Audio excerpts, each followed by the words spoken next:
मित्रों, आज मैं आपसे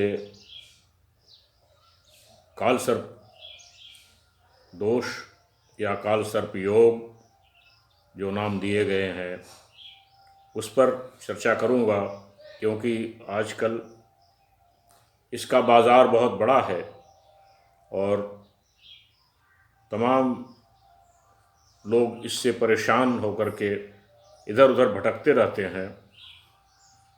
पहले मैं आपको बताऊं कि राहु केतु का विज्ञान क्या है।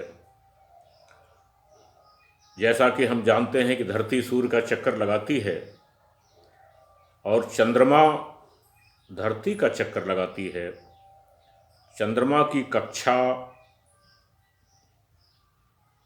पृथ्वी को दो जगह काटती है, एक उत्तर की तरफ और एक दक्षिण की तरफ। उत्तर की तरफ जो काटती है, बढ़ते हुए को राहु कहा गया है। दक्षिण की तरफ कटान बिंदु को केतु कहा गया है। केतु ज्ञान का प्रतीक है, मोक्ष का प्रतीक है।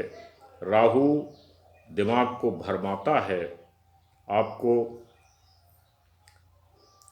हड़पने के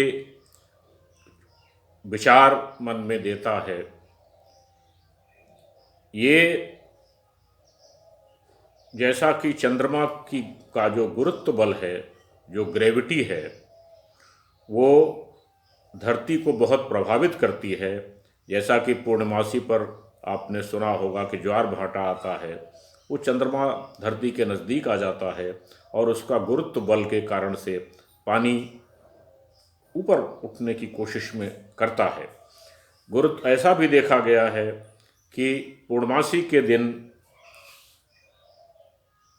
बच्चे ज़्यादा आत्महत्या कर लेते हैं, दुर्घटनाएं होती हैं, लूनाटिक हो जाते हैं, क्योंकि चंद्रमा का गुरुत्व बल पूर्णमासी के दिन सर्वाधिक प्रभावित करता है धरती को।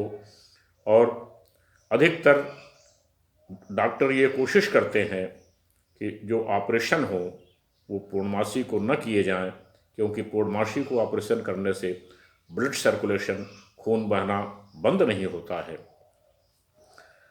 तो जब भी किसी कुंडली में सारे ग्रह राहु और केतु की कक्षा के बीच में आ जाएंगे, घिर जाएंगे, तो वो अपना बल खो देते हैं। उनका चंद्रमा का गुरुत्व बल उनके सारे अच्छाइयों को दबा देता है और तब काल सर्प दोष बनता है। मैं आपको जैसे उदाहरण देता हूँ कि मान लीजिए कि मीन राशि में राहु है 20 अंश पर, क्योंकि ये उल्टी दिशा में चलता है, और कोई एक ग्रह 20 अंश के नीचे 15 ग्रह पर है, 14 ग्रह पर है, और सारे ग्रह इसी पात के बीच में है, तो काल सर्प योग का निर्माण होगा।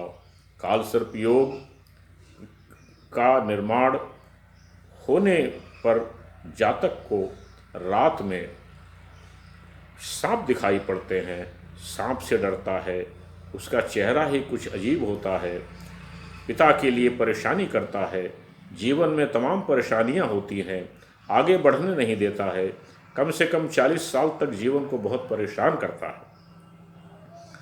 तो जब भी विद्वान ज्योतिषी ये देख लें कि कोई भी एक भी ग्रह अगर राहु केतु की कक्षा से बाहर है, तो काल सर्प दोष का निर्माण नहीं होगा।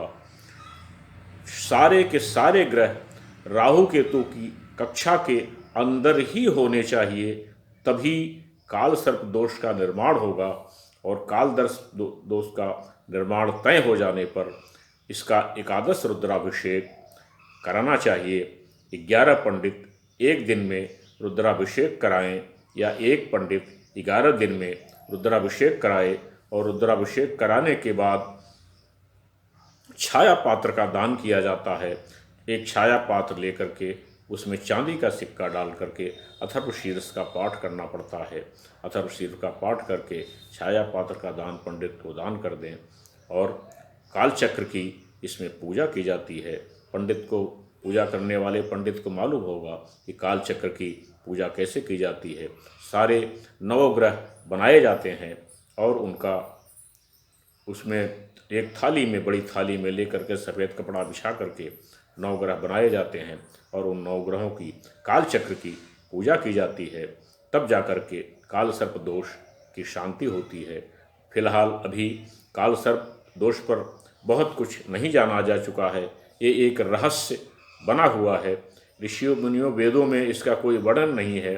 बाद में जाकर के ऋषियों मुनियों ने इस पर कुछ विचार किया है, लेकिन अभी कोई निश्चित तौर पर यह नहीं बता सकता कि इसका पूर्ण समाधान क्या है। नागिन का भी है। लोग नाग पंचमी के दिन नाग नागिन भी पूजा करके प्रवाहित करते हैं, लेकिन वो सब बहुत छोटी चीज़ें हैं। इसका सबसे बढ़िया जो उपाय है वो ये है एकादश रुद्राभिषेक। वही एकादश रुद्राभिषेक ही इसका उपाय है। बीच बीच में अगर आपको लगे कि परेशानी है तो बीच बीच में एकादश रुद्राभिषेक करते रहने से काल सर्प दोष शांत रहता है और आप आगे तरक्की कर पाएंगे। इसलिए जिस किसी भी व्यक्ति को काल सर्प हो, योग हो, बच्चे को शुरू से ही उसको देख करके उसकी शांति करा देनी चाहिए। नहीं तो वो बच्चा अपने जीवन में बहुत ही परेशान होगा, आगे बढ़ नहीं पाएगा। काल सर्प दोष होने पर पिता को भी बहुत परेशानी होती है, पूरे परिवार को परेशानी होती है। इसलिए इसका शांति अवश्य कराएं। नमस्कार। जय